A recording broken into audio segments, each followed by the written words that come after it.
ઓમ શ્રી પરમાત્મને નમઃ. હવે ભગવાન રાજસ સુખનું વર્ણન કરે છે. આજનો શ્લોક છે શ્રીમદ્ ભગવદ્ ગીતા અધ્યાય 18મો મોક્ષ સંન્યાસ યોગનો શ્લોક ક્રમાંક 38.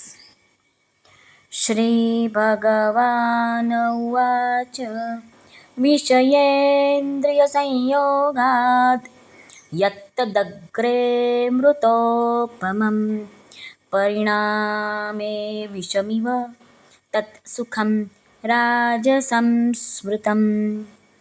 શ્રી ભગવાન અર્જુને કહે છે, જે સુખ વિષય અને ઇન્દ્રિયોના સંયોગથી થાય છે એ શરૂઆતમાં ભોગકાળમાં અમૃત જેવું જણાતું હોવા છતાં પણ પરિણામે વિષ જેવું છે. માટે એ સુખ રાજસ કહેવાયું છે. વિષ એટલે કે બળ, વીર્ય, બુદ્ધિ, ધન, ઉત્સાહ તેમજ પરલોકનો નાશ કરનારું હોવાને લીધે વિષય અને ઇન્દ્રિયોના સંયોગથી થનારા સુખને પરિણામે વિષ જેવું કહ્યું છે. રામસુખદાસજી મહારાજ કહે છે કે જે વિષયો અને ઇન્દ્રિયોના સંયોગથી જે સુખ થવાવાળું છે ને એમાં અભ્યાસ નથી કરવો પડતો. કારણ કે પ્રાણી કોઈ પણ યોનિઓમાં જાય ત્યાં તેને વિષયો અને ઇન્દ્રિયોના સંયોગથી થવાવાળું સુખ મળે જ છે. શબ્દ, સ્પર્શ, રૂપ, રસ અને ગંધ આ પાંચેય વિષયોનું સુખ પશુ, પક્ષી, કીટ, પતંગ વગેરેમાં બધામાં જ મળે છે. આપણે મનુષ્ય જીવનમાં પણ આપણે જોઈએ તો બાળપણથી લઈને વૃદ્ધત્વ આવે ત્યાં સુધી અનુકૂળતામાં આપણે રાજી થઈએ છીએ અને પ્રતિકૂળતામાં દુઃખી થઈ જઈએ છીએ, નારાજ થઈ જઈએ છીએ. એટલા માટે આ રાજસ સુખમાં અભ્યાસની જરૂર નથી. આગળ ભગવાન કહે છે કે આ રાજસ સુખ શરૂઆતમાં અમૃત જેવું લાગે છે. આ સંસારના વિષયોનું જે સુખ છે ને તે આપણે મનમાં જે માનીએ છીએ અને મળવા છતાં પણ આરંભમાં જે સુખ જણાય છે ને એવું થોડા સમય પછી એટલું સુખ રહેતું નથી. તે વિષયને ભોગવતા ભોગવતા જ્યારે ભોગવવાની શક્તિ ક્ષીણ થઈ જાય છે તે સમયે સુખ નથી આવતું, પરંતુ અરુચિ થઈ જાય છે. એટલા માટે ભગવાને રાજસ સુખને શરૂઆતમાં અમૃત જેવું કહ્યું છે.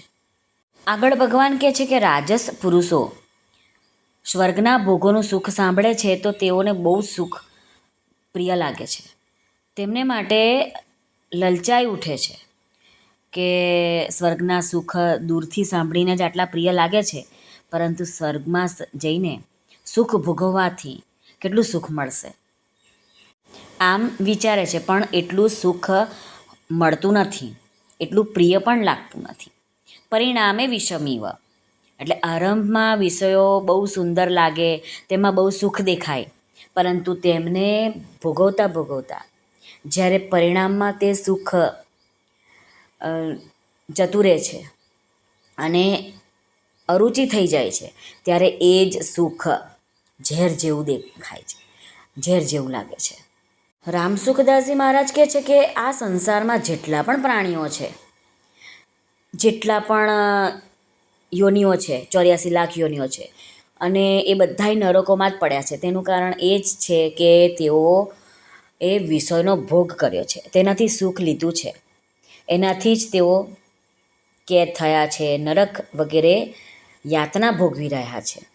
કેમ કે રાજસ સુખનું પરિણામ દુઃખ જ હોય છે. રજસસ્તુ ફલન દુઃખમ. મહારાજ કહે છે કે આજે પણ જે લોકો ગભરાઈ રહ્યા છે, દુઃખી થઈ રહ્યા છે, તે બધા કોઈને કોઈ પદાર્થના રાગને કારણે જ દુઃખી થઈ રહ્યા છે.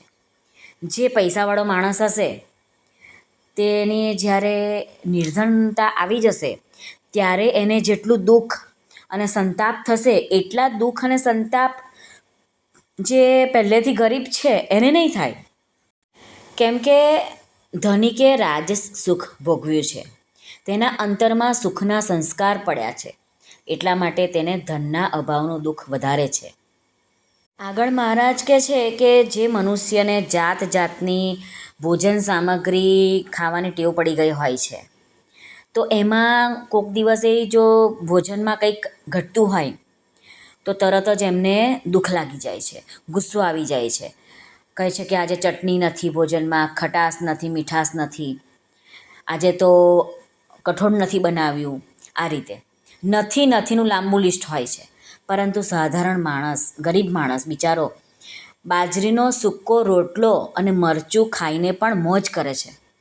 તેને કંઈ ઓછું જ નથી લાગતું, તો એ ખુશી ખુશી ખાય છે. મહારાજ કહે છે કે આનો અર્થ એ થયો કે જેટલું પદાર્થનો સંયોગથી સુખ લીધું છે, એટલો જ અભાવનો દુઃખ તમને લાગશે જ.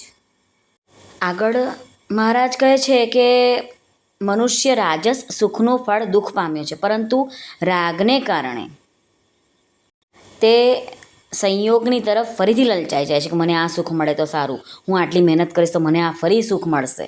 કારણ કે એવું કેમ વિચારે છે? તો મહારાજ કહે છે સંયોગનો પ્રભાવ તેના પર પડ્યો છે અને પરિણામના પ્રભાવનો તે સ્વીકાર નથી કરતો. જો તે પરિણામના પ્રભાવનો સ્વીકાર કરી લે તો ફરીથી તે રાજસ સુખમાં ફસાશે નહીં. સ્મૃતિ, શાસ્ત્ર, પુરાણ વગેરેમાં એવી અનેક વાતો આવે છે જેમાં મનુષ્યો દ્વારા રાજસ સુખને કારણે બહુ જ દુઃખ પ્રાપ્ત થયું હોય છે. આ જ વાતનું સ્મરણ કરાવવાને માટે અહીં સ્મૃતમ પદ ભગવાને લીધું છે. શ્રી કૃષ્ણ અર્પણમસ્તુ. સર્વને ભાવથી જય શ્રી કૃષ્ણ. રાધે રાધે. હરિઓમ તત્સત. જય ગુરુદેવ દત્ત. જય સ્વામિનારાયણ. જય માતાજી. નમઃ પાર્વતી પતે. હર હર મહાદેવ. હર સિદ્ધેશ્વર મહાદેવ નિજાજના આનંદની જય. સર્વનું કલ્યાણ થાઓ, સર્વનું કલ્યાણ થાઓ, સર્વનું કલ્યાણ થાઓ.